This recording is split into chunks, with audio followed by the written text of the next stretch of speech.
Welcome to the Daily Chronological Bible. My name's Hunter, and we are reading through the Bible in chronological order as a single story. And that story is all about Jesus. It is a revelation of Him, and He has revealed to us the heart of the Father.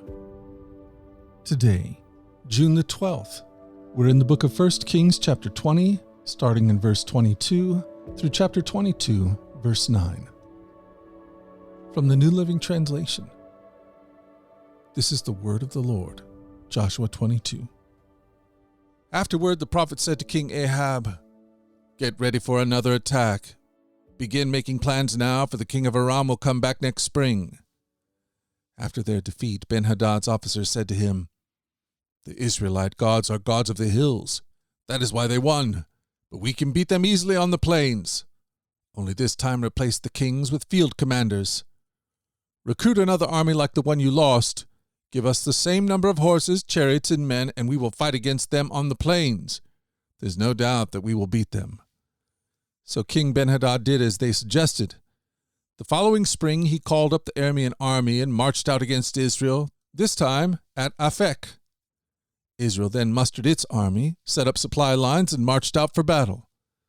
But the Israelite army looked like two little flocks of goats in comparison to the vast Aramean forces that filled the countryside.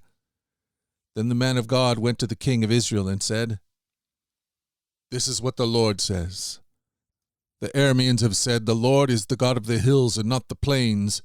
So I will defeat this vast army for you. Then you will know that I am the Lord." The two armies camped opposite each other for 7 days, and then on the seventh day the battle began. The Israelites killed 100,000 Aramean foot soldiers in one day. The rest fled into the town of Aphek, but the wall fell on them and killed another 27,000. Ben-Hadad fled into the town and hid in a secret room. Ben-Hadad's officers said to him, "Sir, we have heard that the kings of Israel are merciful.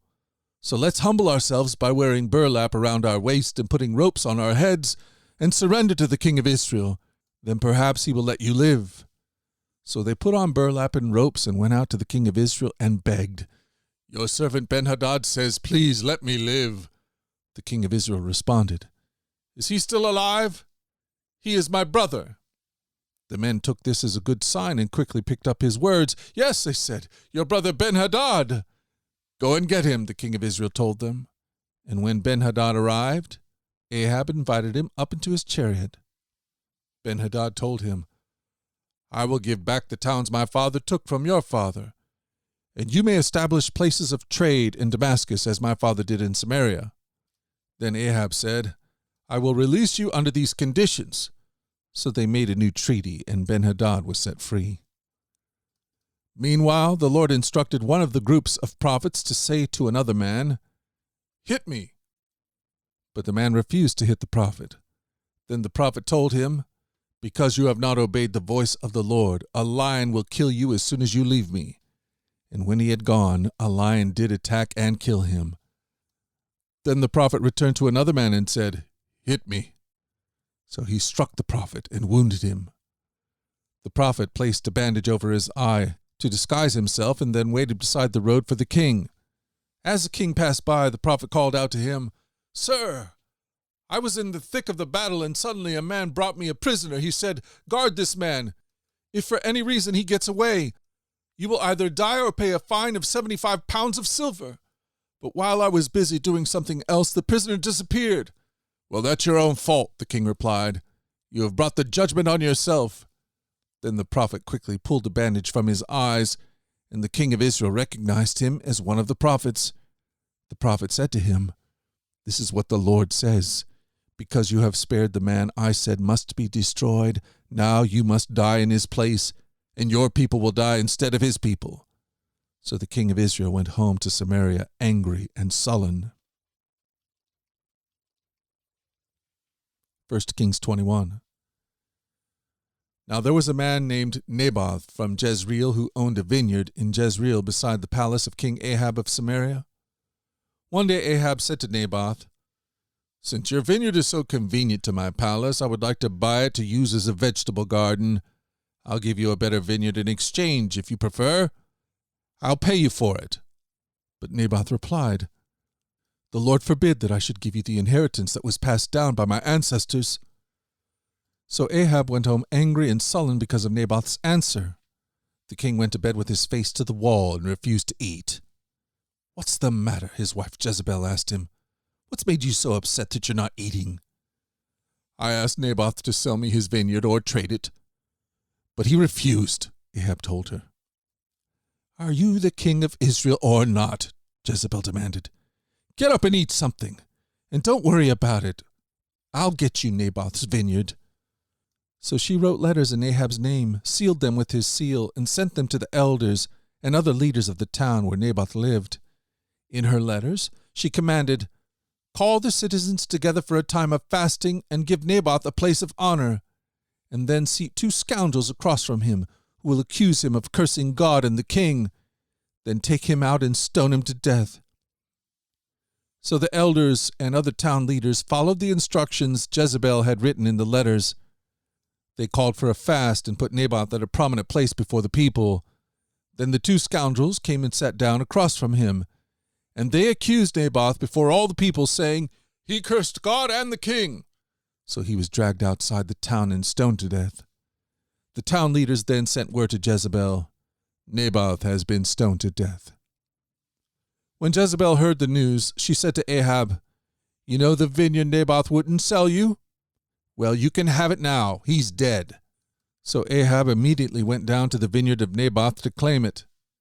But the Lord said to Elijah, "Go down to meet King Ahab of Israel, who rules in Samaria. He will be at Naboth's vineyard in Jezreel, claiming it for himself. Give him this message. This is what the Lord says. Wasn't it enough that you killed Naboth? Must you rob him too? Because you have done this, dogs will lick your blood at the very place where they licked the blood of Naboth." "So, my enemy, you have found me," Ahab exclaimed to Elijah. "Yes," Elijah answered, "I have come because you have sold yourself to what is evil in the Lord's sight. So now the Lord says, I will bring disaster on you and consume you. I will destroy every one of your male descendants, slave and free alike, anywhere in Israel. I am going to destroy your family as I did the family of Jeroboam, son of Nebat, and the family of Baasha, son of Ahishah, for you have made me very angry and have led Israel into sin. And regarding Jezebel, the Lord says, dogs will eat Jezebel's body at the plot of land in Jezreel. The members of Ahab's family who die in the city will be eaten by dogs, and those who die in the field will be eaten by vultures.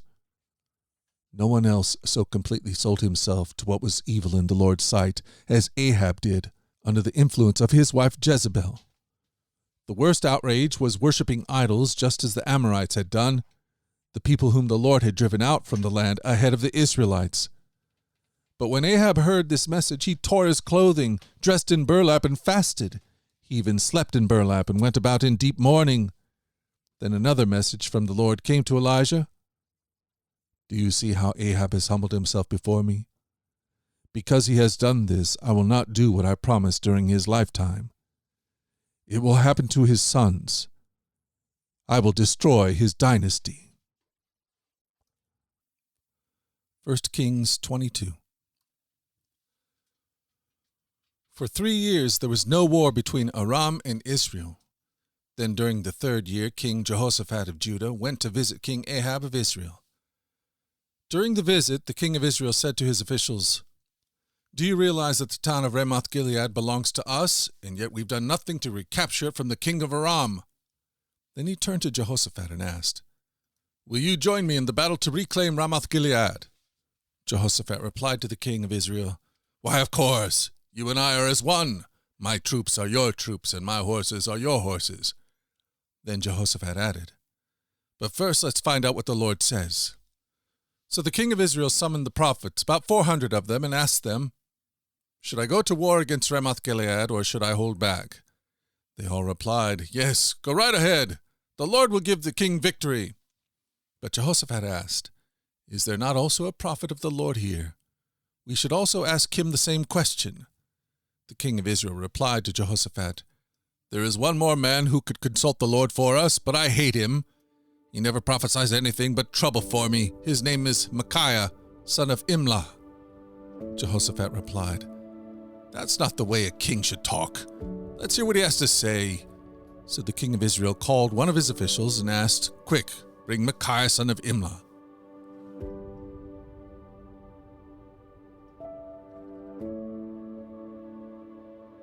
Thank you for joining us at the Daily Chronological Bible. You can find out more about our other podcasts at dailyradiobible.com, where people from all around the world come to join us in this journey through the Scriptures, where we allow the Scriptures to point us to the God who is love, the God revealed to us fully in Jesus. Again, that website is dailyradiobible.com. Until tomorrow, let's go forward in God's joy. Let's let His joy be our strength. And let us always remember this, that you are loved.